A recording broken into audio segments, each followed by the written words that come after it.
Hello বন্ধুরা, welcome to my channel. তোমরা সবাই কেমন আছো? আজকে আমরা বেরিয়ে পড়েছি একটু ঘুরতে। আমার হাজব্যান্ড আমাদের বলেছে চলো এক জায়গায় নিয়ে যাব। তা আমরা বলছি যে কোথায় যাব, চল বলো। তা বলতেই চাইছে না, যে না বলবো না, চলো সারপ্রাইজ আছে।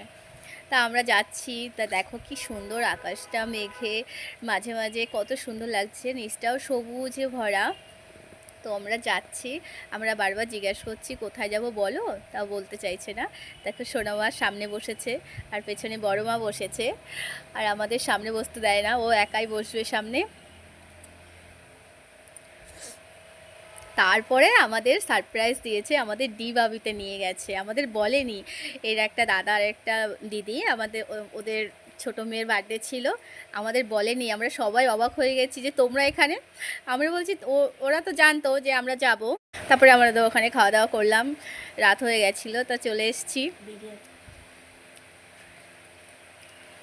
বেরিয়েছি, দেখো লাইটগুলো কত সুন্দর লাগছে।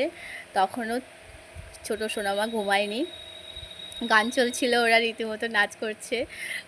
আমি বলছি ঘুমা, না ঘুমিয়ে ওরা নাচ করছে। আমার ভিডিও ভালো লাগলে অবশ্যই লাইক কমেন্ট করো, সাবস্ক্রাইব করো। আর কে কে গেছো সেটা জানিও ডিবাবিতে।